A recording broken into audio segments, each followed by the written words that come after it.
Assalamualaikum warahmatullahi wabarakatuh. Perkenalkan kami dari kelompok 2 yang beranggotakan Fitriani dengan NIM 2310101279, Siva Askia dengan NIM 2310101276, dan Rika Ayu Lestari dengan NIM 2310101286.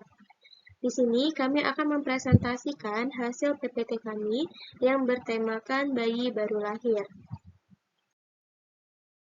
Pengertian bayi baru lahir. Bayi baru lahir normal adalah bayi yang lahir dengan usia kehamilan antara 37 sampai 42 minggu melalui vagina dan tidak menggunakan alat, dengan berat badan lahir 2.500 sampai 4.000 gram. Nilai Apgar di atas 7 dan tanpa cacat lahir. Bayi baru lahir adalah bayi yang harus menyesuaikan diri di luar kandungan. Adapun 3 faktor yang mempengaruhi perubahan fungsi dan kehidupan bayi, yaitu maturasi, adaptasi, dan toleransi.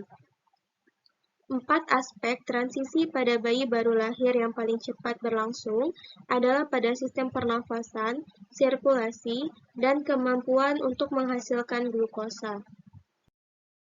Tanda-tanda bayi baru lahir normal: usia kehamilan antara 37 sampai 42 minggu, berat badan 2.500 sampai 4.000 gram, panjang badan 48 sampai 52 cm, lingkar dada 30 sampai 38 cm, lingkar kepala 33 sampai 35 cm, lingkar lengan 11 sampai 12 cm, denyut jantung 120 sampai 160 kali per menit, pernafasan 40 sampai 60 kali per menit, kulit kemerahan, rambut lanugo tidak terlihat, kuku panjang dan lemah, Apgar di atas 7, gerakan aktif, bayi menangis kuat segera setelah lahir. Selanjutnya ada refleks pada bayi baru lahir. Yang pertama ada refleks eye blink, yaitu apabila mata bayi terkena cahaya, maka mata bayi otomatis akan berkedip. Yang kedua, refleks tonic neck, yaitu refleks di mana bayi akan mempertahankan posisi kepala apabila bayi diangkat. Refleks rutin terjadi apabila benda yang menyentuh daerah pipi bayi, maka bayi akan spontan mencari. Refleks sucking, yaitu refleks menghisap apabila memasukkan benda pada mulut bayi. Refleks swallowing, yaitu refleks menelan yang biasanya dilihat pada saat bayi menyusui. Refleks Moro, yaitu kedua tangan dan kaki bayi otomatis akan terangkat seperti gerakan memeluk ketika diberi rangsangan suara di dekat telinga bayi.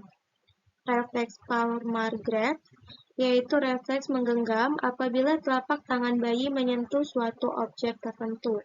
Refleks plantar, yaitu refleks fleksi kaki secara spontan menggerut apabila kita menekan ujung jari-jari kaki bayi. Refleks Babinski, yaitu refleks yang apabila menekan telapak kaki bayi, maka spontan jari-jari kaki bayi akan melebar. Refleks glabella, yaitu refleks yang terjadi apabila dahi bayi diketuk, maka respon bayi akan berkedip.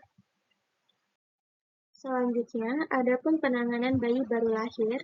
Yang pertama, pencegahan kehilangan panas. Yang kedua, pembersihan jalan nafas. Yang ketiga, memotong dan merawat tali pusat. Yang keempat, IMD atau inisiasi menyusui dini.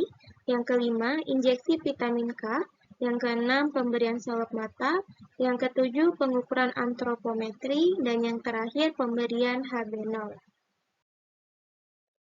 Konsep perawatan ibu dan bayi baru lahir. Yang pertama ada bonding attachment. Bonding attachment adalah suatu proses yang dihasilkan dari interaksi yang terus-menerus antara bayi dan orang tua, yang bersifat saling mencintai dan penuh kasih sayang, memberikan kepuasan emosional dan kebutuhan bersama. Bonding attachment atau ikatan batin antara bayi dengan orang tua yang terikat dengan pertumbuhan dan perkembangan psikologis anak yang sehat. Yang kedua, rawat gabung.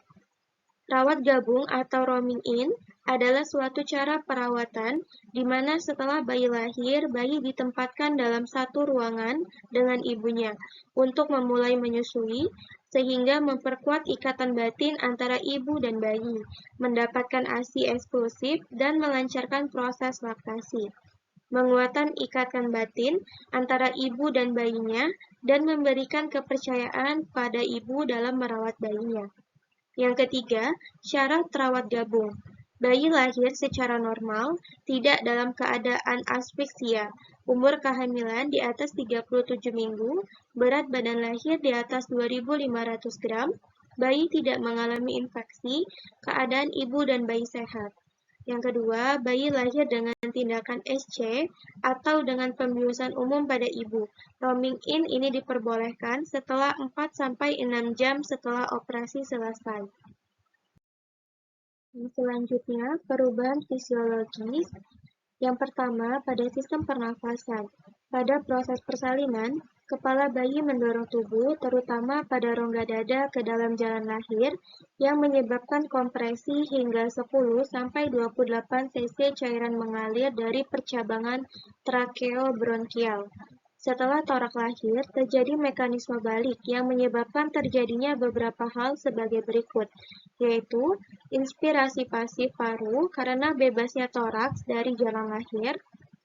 Akibat perluasan luas permukaan paru-paru, terjadi perubahan penting, yaitu kapiler paru lebih terbuka untuk menyiapkan pertukaran oksigen dan karbon dioksida. Difusi surfaktan menyebar sehingga memudahkan untuk menggelembungnya alveoli. Resistensi pembuluh darah paru makin menurun, sehingga dapat meningkatkan aliran darah menuju paru.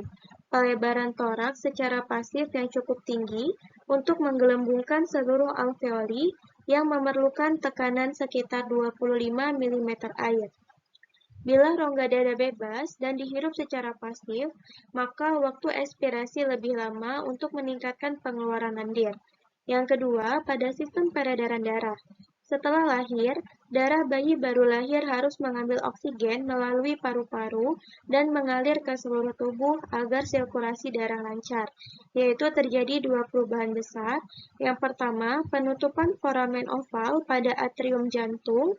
Yang kedua, penutupan ductus arteriosus antara arteri paru-paru dan aorta. Yang ketiga, perubahan pada sistem pengaturan suhu.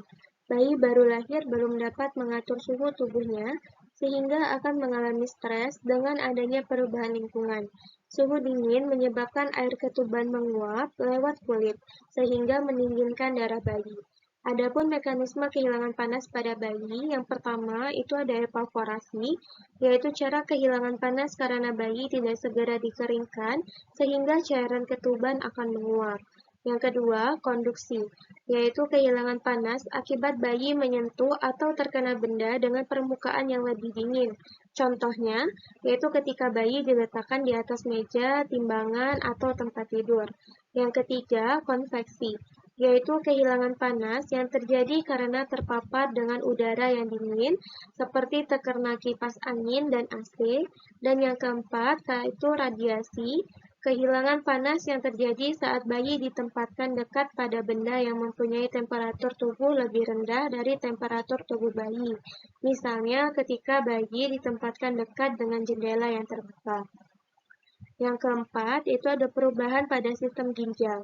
Ginjal bayi belum matur, sehingga menyebabkan laju filtrasi glomerulus rendah dan kemampuan reabsorpsi tubular terbatas, sehingga urin keluar dalam 24 jam pertama dan dengan frekuensi meningkat sesuai dengan asupan bayi.